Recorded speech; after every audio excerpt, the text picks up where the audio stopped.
Quand Angela devient The Angel, l'ange, eh bien c'est à l'occasion de la sortie de Lady Kildare, la nouvelle version française de Aria de Brian Holguin et J. Anacleto, avec Brian Aberlin évidemment.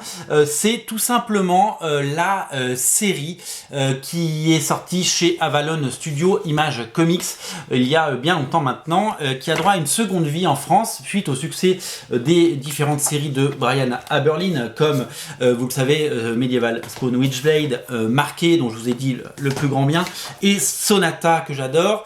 Et bien cet auteur revient avec cette série que Delcourt remet en lumière, une série oubliée, sortie chez Semic autrefois, donc sous le nom Aria. Alors pourquoi ça a changé de nom? Tout simplement parce qu'il y a une autre BD qui s'appelle Aria en France, et que c'était assez compliqué d'avoir deux BD qui s'appelaient Aria, surtout si on veut relancer une série. Donc maintenant ça s'appelle Lady Kildare, mais c'est exactement la même chose, quasiment la même chose, et je vais vous dire pourquoi. Donc on retrouve la série, cette série qui parle de magie, de fées et d'un monde absolument incroyable, où Lady Kildare, Aria, fait évidemment des fêtes majestueuses dans un monde de lumière, dans un monde très positif et très beau, une fantaisie à la fois onirique et décalée, créée par Brian Aberlin et Brian Holguin.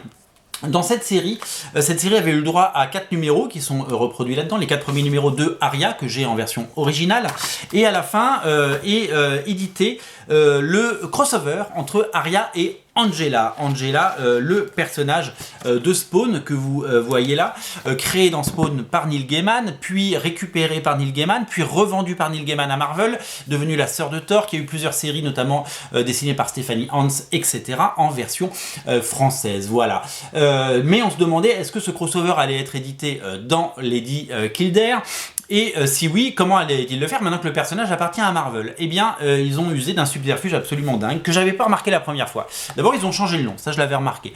Ce n'est plus Angela, mais c'est The Angel, c'est l'ange.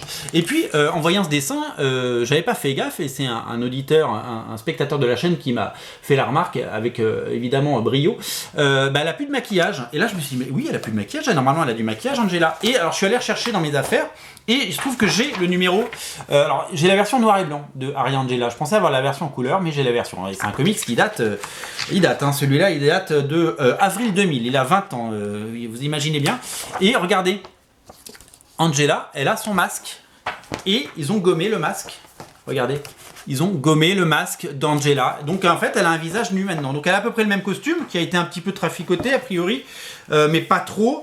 Je vois pas trop de différence entre les deux, si vous voulez. Regardez, on va comparer. Hop. Mais c'est surtout le maquillage qui fait que le personnage est désormais différent.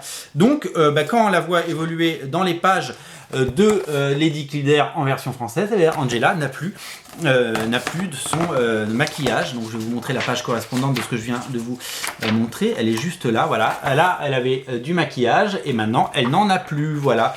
Donc c'est assez étonnant, et c'est assez inédit de prendre un personnage et de le retravailler comme ça. Voilà, donc la version originale d'il y a 20 ans, c'est Angela. Hop, je vous le montre, voilà. Et version d'aujourd'hui, sortie cette semaine chez Delcourt. Je vais essayer de pas abîmer mon bouquin. Eh ben, elle n'a plus de maquillage, donc c'est plus Angela, c'est l'ange, The Angel. Voilà, donc c'est assez, je vous le dis, assez étonnant comme procédé, c'est assez inédit, et c'est assez malin, finalement. Alors, je voulais vous montrer une autre illustration qu'on retrouve évidemment. Voilà, ça c'est une des couvertures. De Aria Angela en version originale. Et bien Angela n'a plus de maquillage, donc les couleurs ont été refaites, donc c'est juste un personnage qui s'appelle The Angel. Voilà, vous savez tout. Comment Brian Aberlin, Delcourt et les autres ont été malins pour ne pas se priver de 2 épisodes magnifiques dessinés par J. Anacleto dans une intégrale incontournable d'une série assez brillante.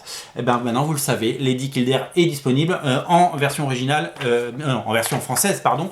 Et la version originale, elle était là, et c'est un petit trésor que j'ai. Le premier numéro était sorti, je vais vous le dire, en janvier 99. Rendez-vous compte, voilà, janvier 99, il y a 22 ans sortait Aria, et 22 ans après, Lady Kildare sort en français dans une magnifique édition comme Delcourt sait le faire.